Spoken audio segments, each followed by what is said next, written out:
जगत को छू ले हम, इतने बने महान जगत को छू ले हम। जय माता रानी।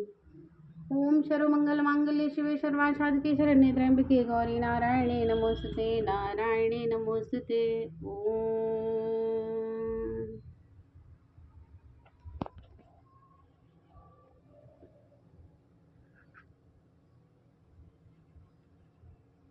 5वां अध्याय। देवों द्वारा देवी की स्तुति। चंडमुंड द्वारा देवी के 5 भूत प्रेषक एवं पुनः दूतों का प्रत्यावर्तन। ऋषि ने आगे कहना प्रारंभ किया। प्राचीन काल में शुंभ और निशुंभ नामक महाबलवान दानवों ने मद बल से गर्वित होकर इंद्रासन को अपने अधीनस्थ कर लिया। उन दानवों ने सूर्य चंद्र कुबेर यम वरुण आदि देवताओं के अधिकारों को छीन लिया। उन दोनों ने अग्नि और वायु को भी अपदस्थ कर दिया, अर्थात उन दोनों भाइयों ने संपूर्ण स्वर्गलोक को हस्तगत कर वहां से देवों को खदेड़ दिया। उन दोनों राक्षसों से पराजित तथा अपमानित होकर सभी देवों ने अपराजिता देवी का ध्यान किया। पूर्व काल में जगदम्बा द्वारा देवों को वर प्राप्त था कि जब भी उन पर किसी प्रकार का संकट उपस्थित होगा तभी देवी की आराधना द्वारा उनका संकट दूर हो जाएगा। ऐसा सोचकर सभी देवता हिमालय पर्वत पर जाकर भगवती विष्णु माया की स्तुति करने लगे। देवताओं ने कहा, देवी को नमस्कार है, महादेवी शिवा को हम सभी का प्रणाम है, प्रकृति एवं भद्रा को नमस्कार है। हम लोग नियम पूर्वक जगत जननी जगदम्बा की वंदना करते हैं। रौद्रा, नित्या, गौरी एवं धात्री देवी को मेरा बारंबार नमस्कार है। ज्योत्सनामयी, चंद्र रूपड़ी तथा सुख स्वरूपड़ी देवी को मेरा सतत वंदना है।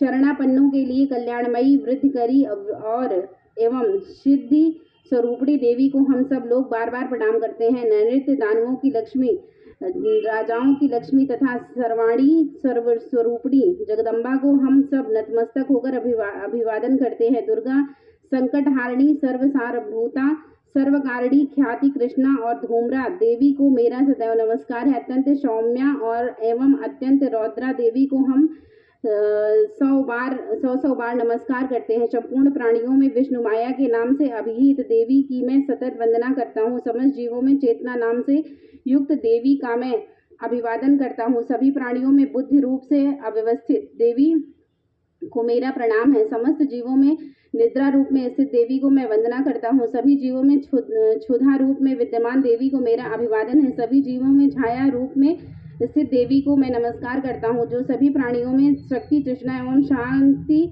रूप से अव्यवस्थित है उन देवों को मैं बारंबार अभिवादन करता हूँ। सभी जीवों में जाति तथा लज्जा रूप में विद्यमान रहने वाली देवी को मैं नमस्कार करता हूँ। सभी जीवधारियों में शांति, श्रद्धा एवं कांति रूप में अवस्थित देवी को मैं नमस्कार करता हूँ। जो देवी सभी लोगों में लक्ष्मी रूप से अधिष्ठ हैं उनको मैं नमस्कार करता हूँ। सभी जीवधारियों में जिनकी स्थिति, वृत्ति तथा स्मृति रूप में है उन देवी का मैं अभिवादन करता हूँ। सभी परिव्याप्त रहने वाली देवी को मेरा नमस्कार है। इस सृष्टि में जिनकी स्थिति मात्र तथा भ्रांति रूप में है उन देवी को मैं प्रणाम करता हूँ। सभी प्राणियों में व्याप्त इंद्रियों की अधिष्ठात्री देवी को मैं नमस्कार करता हूँ। उनकी व्याप्ति इस सृष्टि में चैतन्य रूप से है उन देवी को मेरा नमस्कार है। प्राचीन काल में अपनी इष्ट सिद्धि के लिए देवों ने जिनकी स्तुति की थी वह चिरकाल तक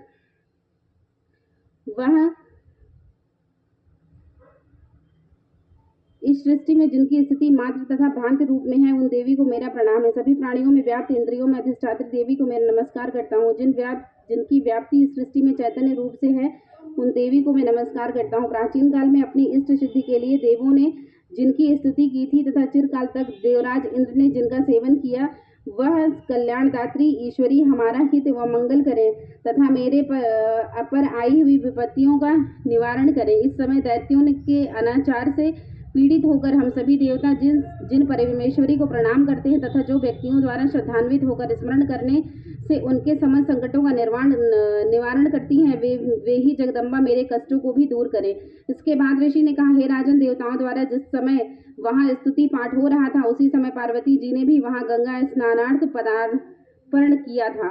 मनोहारी भ्रुकुटी से युक्त उन भगवती पार्वती ने देवताओं से पूछा, आप लोग यहाँ पर किसका स्तुति गान कर रहे हैं? तब उन्हीं के शरीर कोष से निर्गत शिवा देवी ने उत्तर दिया, ये सभी देव युद्ध में शुंभ निशुंभ नामक दैत्यों से अपमानित एवं पराजित होकर मेरी ही स्तुति कर रहे हैं। पार्वती जी के शरीर कोश से ही अंबिका देवी की उत्पत्ति हुई थी, इसलिए वे त्रैलोक्य में कौशिकी नाम से संबोधित की जाती हैं। कौशिकी की उत्पत्ति के बाद पार्वती जी के शरीर का रंग काला पड़ गया था, इसीलिए वे हिमालय पर निवास करने वाली कालिका देवी के नाम से प्रसिद्ध हुई। तदनंतर शुंभ निशुंभ के अनुचरण चंडमुंड ने आकर परम मुग्ध कारणी रूप वाली अंबिका देवी को देखा। देवी का अवलोकन करने के बाद उन्होंने शुंभ दैत्य से जाकर कहा, महाराज, मैंने हिमालय पर्वत पर एक अतीव सुंदर स्त्री को देखा है।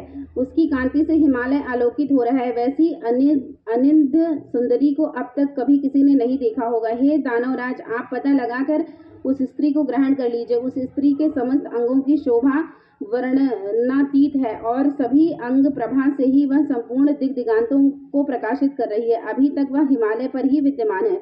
आप चलकर उसे स्वयं अपनी आंखों से देख सकते हैं। इस समय आपके आवास स्थान में सभी अमूल्य रत्न, हाथी, घोड़े आदि शोभित हो रहे हैं।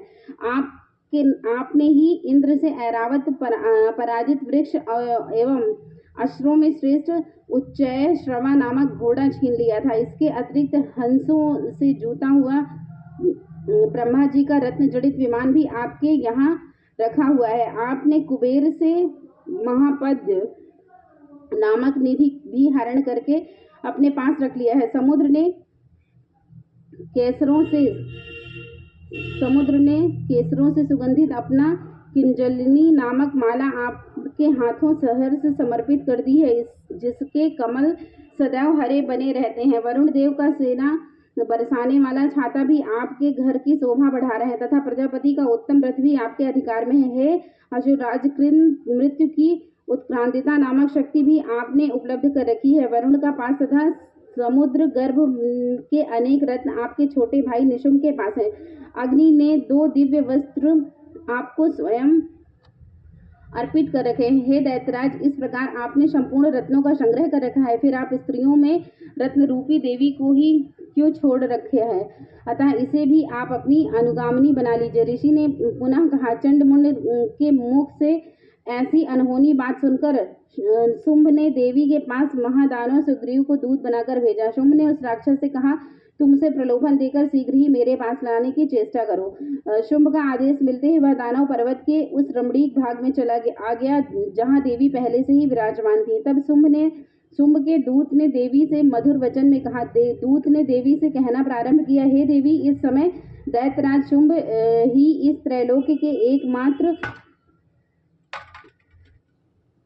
एकमात्र अधिपति हैं। उन्हीं का भेजा हुआ मैं दूत के रूप में तुम्हारे सम्मुख उपस्थित हुआ हूँ। सभी देवगण उनकी आज्ञा का पालन बिना प्रतिरोध करते आए हैं। कोई भी उनका आदेश नहीं टाल सकता। उन्होंने संपूर्ण देवों पर विजय प्राप्त किया है। तुम्हारे लिए उन्होंने जो संदेश मुझसे कहलवाया है उसे तुम ध्यान देकर सुनो। दानवराज ने कहा कि इस समय सारी सृष्टि मेरी वशीभूत है। देवता भी मेरी बात का उल्लंघन नहीं कर सकते। संपूर्ण यज्ञों का मैं पृथक पृथक रूपों में भोगता हूँ। त्रिलोकी की समस्त श्रेष्ठतम रत्न मेरे पास उपलब्ध है। देवराज इंद्र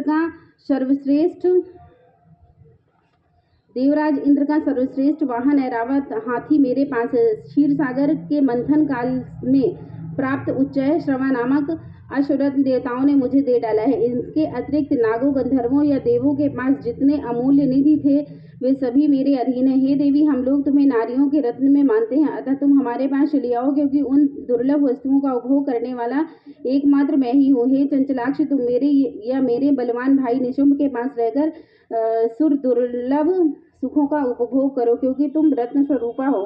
मेरा वर्ण करके ही तुम अतुल संपत्ति की अधिष्ठात्री बन सकती हो। तुम अपनी समझ से काम लो और मेरी पत्नी बनना सहर्ष स्वीकार करो। तब ऋषि ने कहा। दूत द्वारा ऐसी बात सुनकर कल्याणकारी माँ भगवती दुर्गा ने अपने मन में गंभीरता भाव से मुस्कुराते हुए उस दूत से बोली।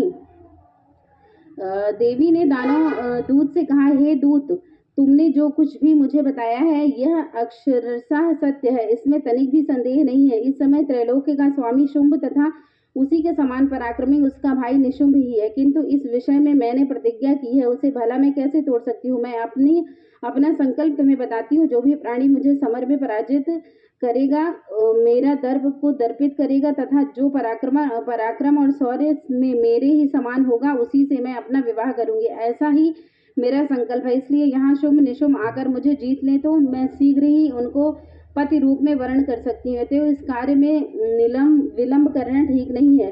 देवी की बात सुनकर दूत ने कहा, हे देवी, तुम्हारी बातें केवल दंभपूर्ण है। लड़ने की तो कल्पना भी नहीं की जा सकती है। इस विश्व में ऐसा कोई जीवधारी नहीं जो शुंभ निशुंभ के सामने खड़े होने की सामर्थ्य रखता हो। सभी देवता एक साधारण राक्षस को सामूहिक रूप से नहीं जीत सकते।